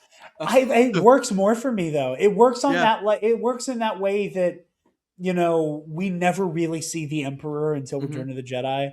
Like, sure, we get the hologram conversation, but just like in the way that like in A New Hope, there's just like, oh, something, the Emperor, and it's just this guy who's not in the fucking room, who may have opinions about what's happening. Like, it works on that level. There's a part of me that's also almost glad I didn't get 20 seconds of Val going, Mr. Charles, fix this shit, click, or hey, like deputy, DA, whatever, get out of the way, or we'll tell everybody that you have like 18 boyfriends or whatever. Like, I love just seeing, because it is a very horror sensibility. We don't know what the DA and the deputy governor were told. Right. We don't know what they said. Or we don't know what Val said. What we do know is the boss call was made. And the way that the fucking DA just throws his hands in the air and he's like, we'll help you with, like the Super Safety Act. We'll help you with Red Hook. Hell, we'll help you with anything. You win. Like it's that horror sensibility of, sometimes to really freak somebody out, you show them the graphic kill. But there are other times where all you need to see is the weapon that's about to be used and you cut away. Whatever you're thinking about is so much more terrifying than what we can do on screen. Agreed. And I think that, like, while I agree, like what you said is funny, but like there is a horror sensibility to that like hammers home how much of like an overwhelming force Val is. I will also say, like, to give it that connective tissue to everything else, where it actually like this, especially during the Netflix time, and like I think it's a little better now that it's on like Disney Plus, but like it always felt like when they mentioned the broader like MCU, it was like, get your bootleg DVDs of what happened, the Battle of New York. And, it was like, but like this felt like, like every couple episodes, somebody would go something, the Hulk in Harlem, something. Exactly. The Hulk in Harlem. Exactly. That's all you get. But like this, if like, especially, we talked about Spider-Man earlier. If you've got Val, who is like obviously using Fisk as a way to like get what she wants, that's more compelling to me, because like that feels great. I haven't read a lot of Kingpin stuff in the comics, but like my interactions with Kingpin and like what the stories that I've read, like that feels very like, well, if Wilson Fisk, the crime boss, is the mayor of New York, of course he's going to play ball with the CIA. Of course he's going to play ball with Val. Like he's going to do that to do what he to get what he wants. So like to have those broader that broader connective tissue to the MCU in a street level show, like I think is really important, and I think that's why I'm so excited to see where this season goes. It's also a brilliant stroke because what Daredevil Born Again is doing right now is about as big as street level can get before it spews out to being like a national or international level thing. Mm-hmm. The fact that this show has gone the Daredevil, like Netflix Daredevil 1 through 3, and now the Born Again era, that most of it has been just organized crime, and now the biggest, baddest, most powerful, calculating, evil mobster in this world is the mayor of New York City, and he's doing all of this crazy shit. I think it's a subtle but tasteful way to go. And here's why he can get away with this. Because you at home know the amount of like legislative like warfare that would be waged on a mayor this openly corrupt and doing this shit, not at an executive level. Here's why he can get away with it, because he's in bed with the fucking CIA. And I think it's a really brilliant way of kind of anchoring that. Like it's the bigger world, but it also anchors a little bit of reality into it as to why can this happen in the first place. Well, also if you look in the background, you can see Avengers Tower. Like it's there. Yeah. Like so, like all of it is connected. It's the rich tapestry of New York and the MCU. Tapestry mention. Yeah, now I got to Venmo Alden because someone said it on my show. But I really, really like this first episode. I can't remember the duo of directors' names, but I really like their specific take on the visual language of Daredevil's powers. Mm-hmm. The aspect ratio change, the way that the camera kind of moves in an uncanny way to show you like how he's processing the world around him. With like zeroing in on there's an alarm ringing or like the ship is sinking. I can hear a wristwatch, like all of that stuff, hearing Cherry's heart start to give out. Can he also understand, what is it? Cyprus Greek, like Greek? Yeah. Like that's good for him, like I guess that comes from Elektra, which that makes sense, but I like that. He speaks Greek because of Elektra. That's good. That's good. Look at you. Thinking. Big Brain Bill, Triple B, strikes again. There's your fucking Easter eggs you might have missed, motherfucker. Put your fucking circles and arrows around that. But I just really love the visual language of this show. Mm-hmm. It feels very unique, like, and not just like the kind of camera finesse of Matt's powers, or his sensory awareness, but even down to the BB report interstitials. Just the way that kind of breaks the episode up a little bit, like the BB report plus the like Max Headroom version of it as well. Who do you think Mayor Kingpin is? It's got to be BB, right? Like that makes. And when I say BB, I'm not meaning Netanyahu, but I'm just BB Urich. BB Urich, yeah, BB Urich. I think it's her because, like, even like I watched it like right before we recorded today, and if you look, I could be like you could see a little bit of darker skin in like the right here, like the where glove. The cuff meets yeah, the where the gloves. yeah. So I kind of think this is like she's doing what Kingpin is saying. Like, I'm sorry, we're gonna turn the BB report. We're gonna turn the Max Headroom Kingpin thing into the fucking Zapruder film in a minute. I love it.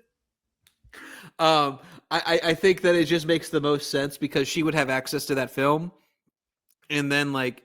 She's like, oh, it's not me. I'm not doing this. Like, this is somebody else doing it. Because like, it seems like it's an outtake. Like, because you hear somebody behind the camera go, oh, shit. and then they kind of like instinctively cut to the fuck Fisk Right. And like on the graffiti. I think it gives her enough like space to like say, this isn't me. I'm doing what you're asking without like putting enough suspicion. Jesus. Yeah. If I had to put money on it right now, like if I had to bet on it, I think BB Urich is the right play. I've seen some people bandy about Bullseye. Interesting. And that's a wild fucking angle to take. It just seems like, not to say the Bullseye isn't cerebral, because when he is in that kind of like murderous rampage mode, like he is very focused. But Bullseye is also like, I think he's too erratic on a personal level.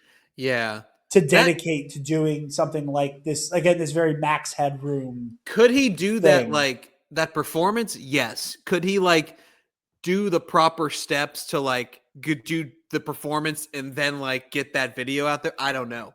Like that's like, that feels a little unhinged. Like I think he's a little too unhinged to do that. Meanwhile, we know that Ms. Urich has the skill set and the know-how and the footage to manipulate it.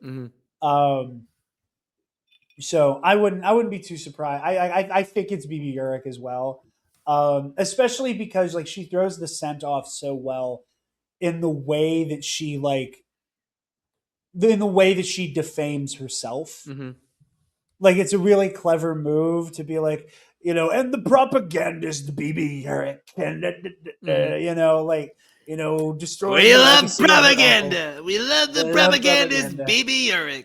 There will be no vigilantes on the streets of New York City. So this is random, but like I was trying to do like a Wilson Fisk earlier, and it just went into my Mandarin. So like I just like. Speaking of whoever's doing the Fisk voice, I would not be surprised if it is just D'Onofrio. How good it is. That is like many of people have tried to do the Mr. Murdoch, and it doesn't work. Like whatever D'Onofrio is doing. I consider myself to be a teacher.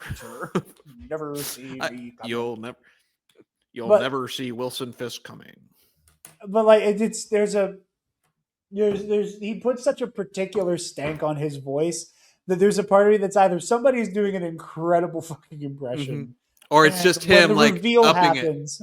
And when the reveal happens, it'll be like, oh yeah, I had a voice modulator and I put the thing up to my neck and now I sound like Wilson Fisk, the Kingpin.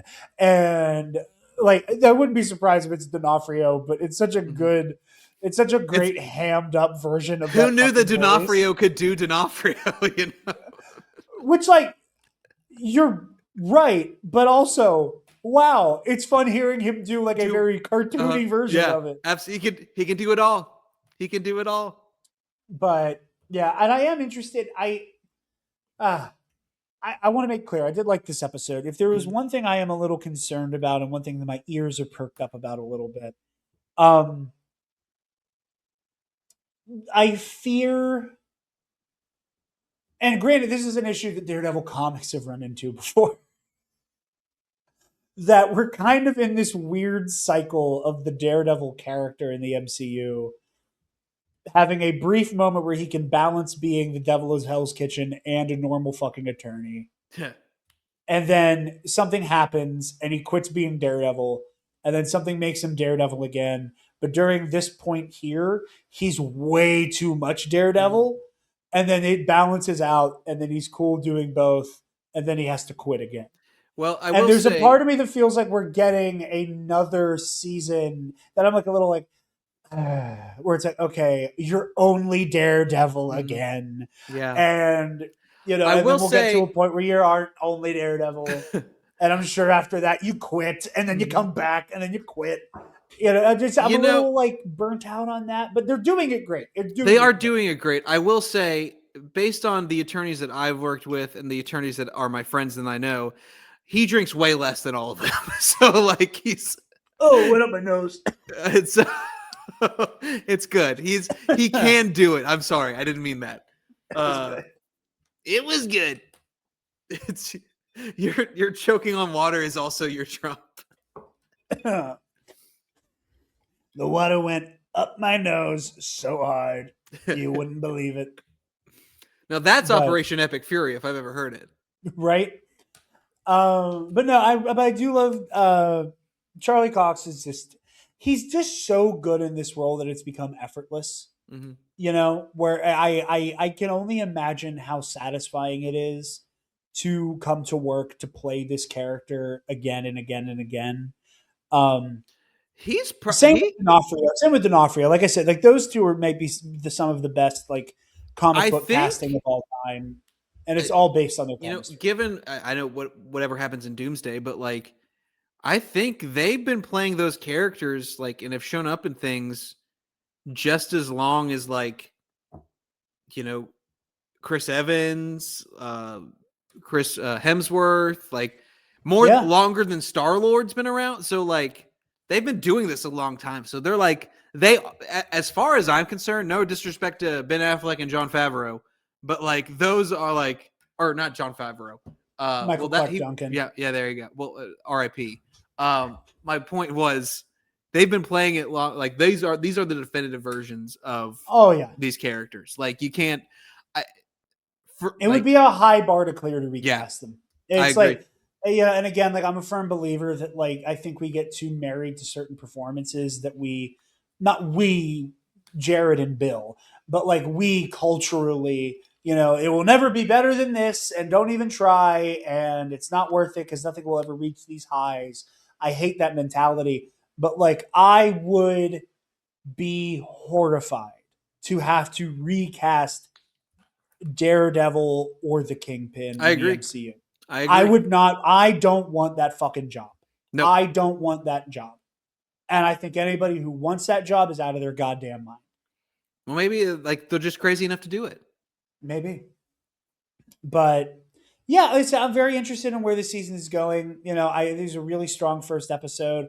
I legit thought for a moment there that the season was going to be the world now knows that Daredevil and Matt Murdock are one and the same.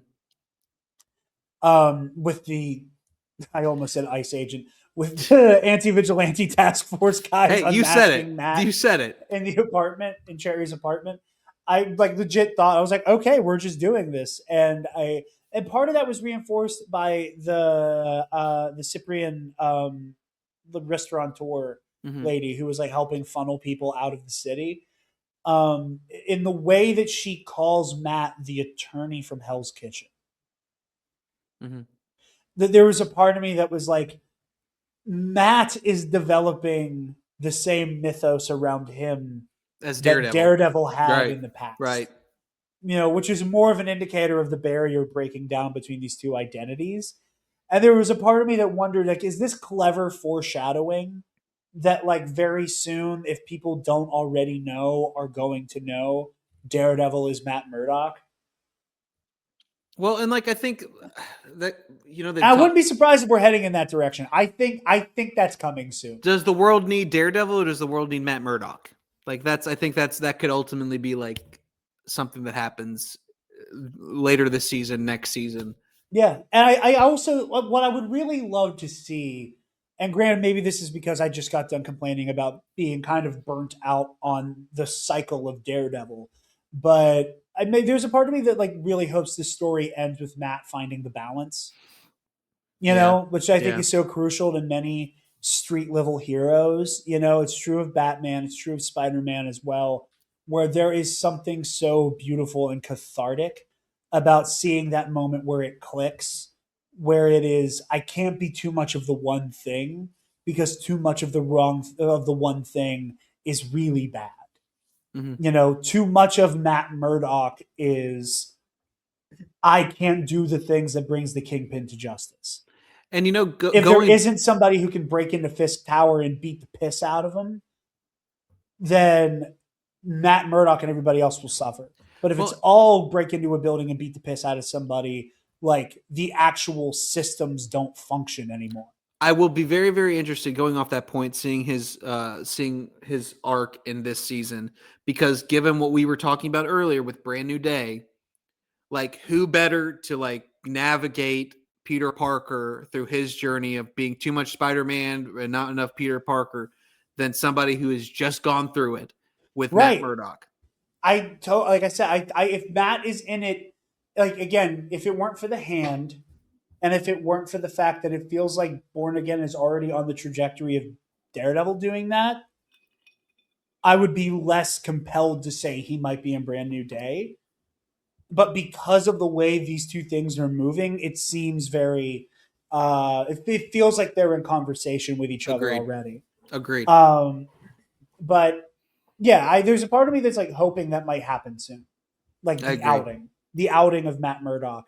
And again, I thought that was it. I was like, here it comes. I was ready for that punch, and then mostly all the main characters know. Yeah, most of the main characters know. Like it's just like at this point, it's like the main public not knowing. It's all our main players really know who Matt Murdock is and who Daredevil is. It's really fascinating, and I'm waiting to see what that does for him as a character. Because I do think I legitimately think we're on the road to an unmasking of Daredevil, and I hope that's how it goes down. But yeah, I also really like the way that resistance to Fisk is being framed. Mm-hmm. I love how so much of it is like agitprop art. I love that so much of it is cloaked in shadow because of how overwhelming this task force is. But like so much of the public seems split. Like I'm very curious to see how much of the public is writing "fuck Fisk" on a bus stop, and how much of the public is actually like the guy who's like, "Yeah, dude, he cleaned up the city." Like I want to know what the split is among everyday New Yorkers. I think, if we're comparing it to real life right now, you look at where the approval rating of Trump is now. And superheroes aren't political, Bill. Why are you doing this? Well, I'm giving you a real life example. He keeps saying that everything is a success. Everything is great. Everything is fine. The economy's great. The war in Iran's going great. We're going to keep oil prices are up, but we're making money. I think the reality is catching up. It's catching up to Wilson Fisk. Because I don't think when you see these, especially like these anti-vigilante task force like agents are just so brutal. Like slap a restaurant owner because like you don't like what she's saying. Like it feels like real life. At a certain point, I think the reality of what you're seeing as opposed to what they're telling you, it just becomes like Mon Mothma said, a mall or a gap or whatever. So yeah. I'm very interested to see where it goes. I'm very excited to see the specifics of, like I was saying, what does it feel like on the ground? Mm-hmm. That's like the one thing this episode didn't have was I want to see what the everyday person is experiencing, because we know what the upper crust is experiencing. If what's his name? Gandolfini's son. Michael Gandolfini. Gandolfini. I can't remember the character's name to save my life, but I couldn't remember his name last. Hold on. It seems like the upper crust is doing just fine, which tends to be the situation when the moneyed class, when shit's going crazy, the moneyed class can just kind of kick their feet up and go, well, it's not going to affect us either way, and kind of safely avoid the rabble and safely avoid the fascist creep into the mainstream. His name is Daniel Blake. Daniel Blake, there it is. I do want to talk about great two moments in the show. Mm-hmm. A character I'm so hoping we finally get to see do some really cool shit. I think you know where this is going. Swordsman versus Heather Glenn. Yeah. I already love what they're doing with Heather. I didn't mind Heather as much as some other people did last season. There were some people who I don't there's some people who got weird about her doing the whole I saved myself thing. And it's like, yeah, dude, the point is she's wrong. The point is that it weren't for another masked maniac, Muse would have killed her dead. Mm-hmm. And then people got really weird because it was a woman. I think people thought it was supposed to be some weird girl boss shit. And, the untouched nerds got weird about it. It's a surprise to absolutely nobody. I already love what they're doing with her here. I'm so fucking into this. I am too. I'm interested to see what they do with the swordsman though, because you haven't really seen a lot of him. Like he was in Hawkeye and he's been in this a little bit, but is he going to actually be the swordsman? Because why would you have that actor Lalo from Better Call Saul if you're not going to who is exceedingly charming and in everything, even though his accent's a little weird. I don't know what accent he's going for. Can I be honest? I love his stupid, bad fucking French accent. Is that what it is? His name is Jacques Duquesne. That's I can only imagine he's going for French. Oh, oui, oui. Oh, Jacques Duquesne. Very good. Very good. Oh, yes. Oh, petit croissant. Yeah. A croissant. But I love the scene. I love the fun camera work with Heather. When she starts to have that PTSD flashback, the Dutch angle kind of kicking in, and the French and the Dutch. Dude, it's out of control. But I love it so much because and I've seen so many people with different interpretations of it. Because some people are saying the camera is leaning her back because it's showing her disconnecting from reality. I love that interpretation. The one I have personally bought into is that it is her, even though she is, in both instances we've seen it happen, she is sitting straight backed, right up, shoulders back, hands on the table. She's just sitting like a normal person at a table. But when these memories start to creep in, despite the fact that she is physically in space one way, her body feels as though she is back on the floor being strangled. That's what that camera angle is meant to depict, is the feeling of the PTSD kicking in. And it's it does not matter that she is sitting upright, looking you right in the eye, Mr. Jacques Duquesne, or working on the eval, straight ahead. It does not change the fact that no matter what, she's always going to feel like she's right back here with Muse. And I really love that. I really, really love that. I love watching her go from somebody who kind of had a pet fascination with the vigilantes of the city to somebody who actively wants to eradicate them because she blames them for what happened to her. And I would not be surprised, and I kind of alluded to this last season, if we're moving towards her maybe becoming the new Muse. Interesting. Is that this might lead to a psychotic break and she might become Muse 2.0. I would be kind of into that.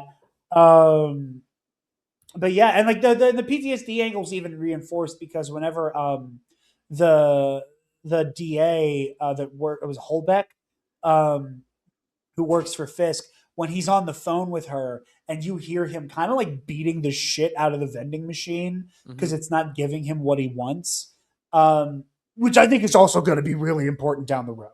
I'd the way he has 2 conversations with women.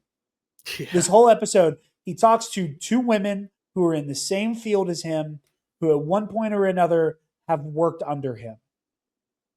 And he comes across as an absolute fucking creep in both. Mm-hmm. And again, it's one of those things where it's I can't define it. I can't put words to it, but I know it when I see it, and it feels like a creep. And the fact that in a scene that already had essay undertones, I don't think that's what Muse would have done to Heather, but you can't get away from the way the scene feels either, that it is still an intimate assault of another variety. That as she's starting to have these thoughts, specifically looking at the outdated evaluation paper with the, and sometimes I feel as though I'm possessed by evil spirits. That while she's trying to get past that, she's already starting to flip back onto the ground with the camera angle. At the same time that's happening, we hear Holbeck just against the vending machine. So like while she's already having the memories come back, she's hearing sounds of struggle. And I also love the way that like it is very evocative of how like a PTSD like out like flare up can feel. That like you're sitting in a room, it is the same room you were attacked in, but you're sitting in what is right now a safe room on the phone with a coworker. The work you're doing is already bringing the memories to the forefront. You're already starting to freak out, and something as banal as a guy losing a fight to his package of Twinkies is like sending you back to the time that you got strangled and you had to air a serial killer out in your fucking living room. Yeah. Yeah. That's a good point. You know, like I think some really interesting shit is on the precipice for Heather Glenn. I agree. Especially because in the comics, like Daredevil basically is like, what if I just make this woman so crazy she kills herself? I don't think that's where the show will take it, just because already like it doesn't seem like Matt is Would do that as antagonistic towards her for no reason as he was in the comics. Jeez, I didn't know that. I think some crazy dark shit is coming down the pipeline for Heather Glenn. I don't necessarily think she will take her own life. I do think there is a chance that she snaps and maybe becomes Muse 2. Electric Boogaloo. Electric Musaloo. But yeah, this season's already shaped up to be really interesting. God, I hope Cherry is okay. I hope. Me too. That was my main thing. Because like everybody's been talking about like that great stinger of like, you know, Bullseye slimes all the anti-vigilante guys and then ricochets the knife that he carved so that Matt could read it. That's like that's a level of deranged that like to put etchings in your own knife that was meant to be a signal for killing the people that were like killing your worst enemy. Like, yeah, your best friend of me. Yeah, but absolutely. Like on some like weird fucked up level, I like the way that they're kind of developing MCU Bullseye to have like a kind of like not to the level, but a degree of like Joker loves Batman. Yeah. Yeah. You know, and then like not getting into, because like I personally think like the homoeroticism between Batman and Joker, I think it's old hat and it's a fucking boring interpretation personally. Mm-hmm. Batman hates the Joker. The Joker loves, in the Joker's mind, he loves working with Batman. Mm-hmm. Also, this is that is how he views it. The Batman is like, oh, I got to stop this guy. Joker's like, oh, we're gonna put on a hell of a show, baby. We're gonna put on a hell of a show. And I kind of think there's a little bit of that with Bullseye here. There's a little bit like you always remember the first person who throws you off a building. Yeah. So like, I think that's important here. That's important context as well. So I agree. I'm really interested to see where their dynamic goes the rest of the season, and like how he even fits into it. Like Fisk has released him, but like now he's. But there's also a target on his back, no pun intended, because like Fisk also wants him off the street. Yeah, because he knows too much. Like Bullseye needs to die. It's we'll see. I don't know. I'm excited to see where it goes though. You know, there's also something interesting there. Oh my god. Oh, I just had a revelation that I fucking love Daredevil so much. Man, I'm not religious, but I love that Matt Murdock is Catholic as a motherfucker. Because in the beginning of Born Again season 1, when Matt tries to kill Bullseye and it doesn't work and he quits, there's a brilliant moment, even though I wish we got more of Matt in church. There is a brilliant moment where Matt looks at a church and can't go in because he feels shame. More shame than your average Catholic, but shame nonetheless. And he walks away. And I love that Matt has a kind of silent moment where he has to grapple with his faith because he failed. He failed his mission because he tried to kill Bullseye. Period. Like, that is a game over for Daredevil. But God intervened and saved Poindexter. In his mind, through his eyes, that was divine intervention that saved Poindexter's life. And now Poindexter has intervened and saved his life. And what if the key to bringing down the Fisk family is the confirmation that Vanessa Fisk is who hired him to kill Foggy Nelson? And that God had to step, like the literal Christian God from the Bible, had to step in and save the life of Bullseye so that Bullseye could bring down the Kingpin in a way that Matt never could. Mm-hmm. Because Matt can't know that it was Vanessa Fisk without Bullseye telling him. And I love the idea that like that is such a fascinating wrinkle for Matt, that it's like God saved the man who pulled the trigger on my best friend, on my brother, so that the guy who pulled the trigger can help us take out the people who bought the gun. Wow. And it's also very validating for Matt because we see he still believes in the system, where he's talking about like, if we can expose X, Y, and Z, then the courts will not be able to not convict Kingpin and put him in a cage for the rest of his life. So like, it also reaffirms Matt on it's a good thing Bullseye survived because he can now expose. Like, there's just so much going on with like that little moment that I just guys, stories are great. I love stories. Stories great. Love it. It's phenomenal shit. Next week we get a double drop. 2 for 2. Next week we get a double drop. I'm very excited to see what that's all about. But yeah, Bill, do you have anything else on the first episode of Born Again, or are we ready to bring this home? Let's bring it home, baby. Excellent. Well, with that, I think that's all we got for you guys this week. Bill, where can the lovely people find you, my man? You guys can find me on Twitter and Instagram at Star Wars Bill. If you like me here and want to hear a show that I executive produce every week, look up Truth in the Barrel on YouTube, Instagram, Twitter, Facebook, everything. It's a great show hosted by a truly wonderful human being that I feel very, very lucky that I get to work for. But other than that, you guys know where to find me, and I'll be here on the Nerd Academy and the Knights of the Nerd Republic every week. Yes, sir. It's going to be a doozy. Bill's on. Taylor took off the Shang-Chi episode. Bill will be on for that one in a couple weeks. And then, yeah, like I said, a lot of Daredevil, Earth Mall, a lot of MCU in general. And I just want to thank Bill again. Like I said, when I told him, I was like, hey, Bill, you want to be a part of Nerd Academy? And I was like, yeah. I was like, I need like an actual like steady co-host for KNR, because scheduling with Casey and Connor could be a little touch and go because of my schedule. And ours tend to line up a little easier. And then with like Travis having like a lot of like, this is his busy season.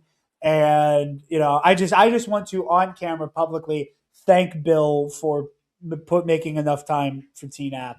Absolutely, so baby. that I could actually do the show, and you guys are going to be well fed. Like, you guys will be getting like hopefully 3 episodes of the Nerd Academy in some permutation a week. I know I said it earlier, but there is a wonderful Tyler Childers song called Eating Big Time. We're all eating big time right now, baby. And I'm very, very excited for all the shows that we're going to be doing. Hella. Bill, do you watch The Boys? I do. It's not, I like what they're doing. It's not like, I'm saying that because you are gonna, if you're, I'm gonna have to do The Boys. Up with it, you're gonna be over The Boys. I'll do The Boy. I will do The Boys. I'm coming for The Boys. And you can quote me on that. Coming soon to the Nerd Academy T-Public. I'm coming for the boys. Bill Sheehy, comma, executive producer of Truth in the Barrel. No, we'll just do Bill Sheehy. We don't need... Jesus. Anyway. Coming for the boys.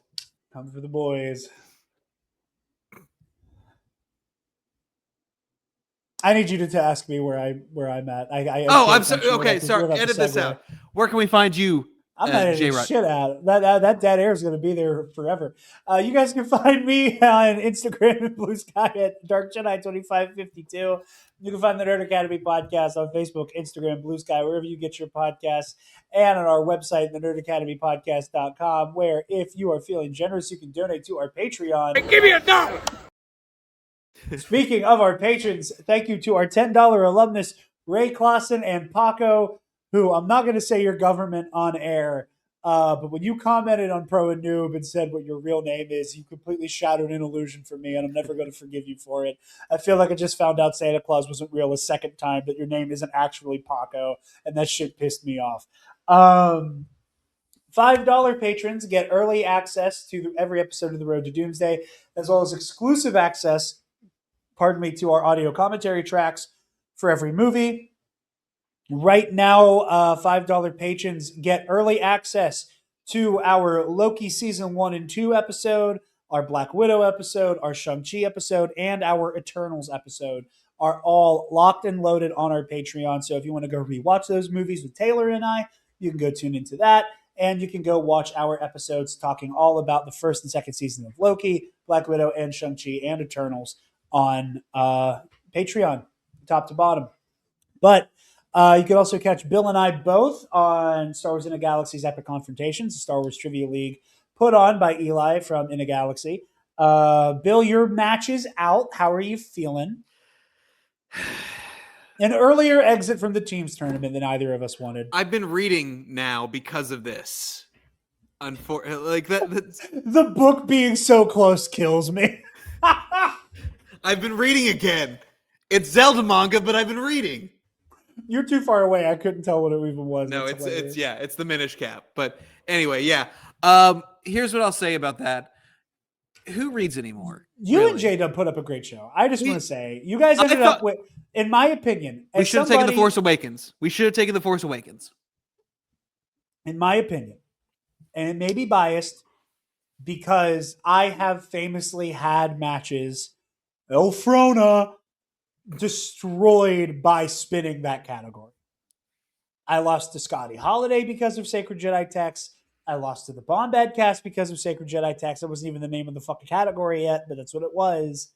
Like, as somebody who is lost on publishing questions, you got stuck with a raw deal, and I get it.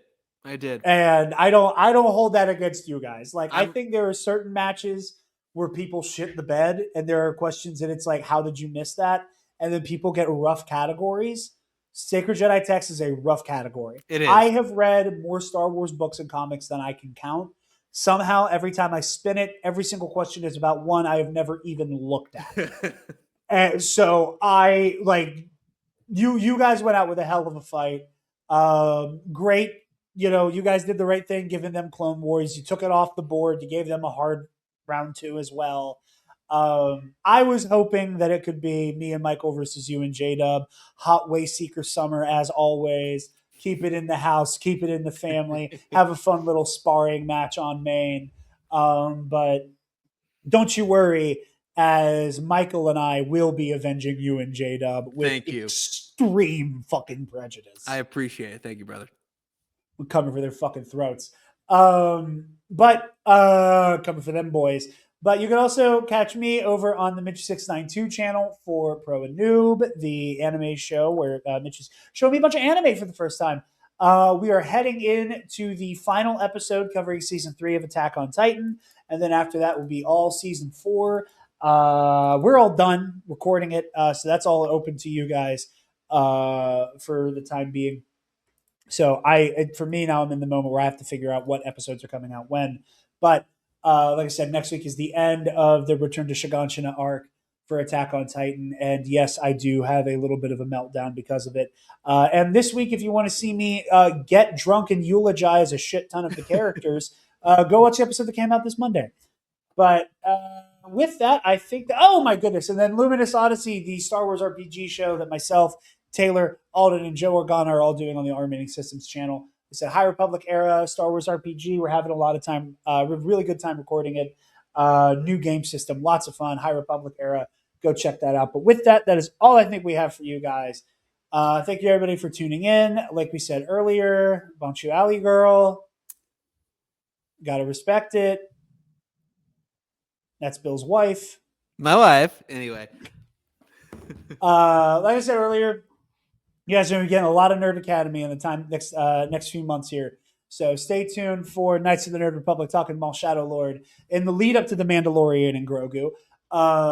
Stay tuned for the Road to Doomsday, counting down the moments to Avengers Doomsday in December. And stay tuned here with the Nerd Academy podcast, where we'll be talking all the news coming out, but also Daredevil Born Again, The Boys, Spider-Man Brand New Day, Friendly Neighborhood Spider-Man, all that jazz. We're going to talk about all of it here at the Nerd Academy podcast, wherever you get your podcasts and on YouTube. And thank you also very much for watching and listening. Be sure to like, comment, share, subscribe, do all the things, and class dismissed. Go Cats, baby. Move away from the cookie jar.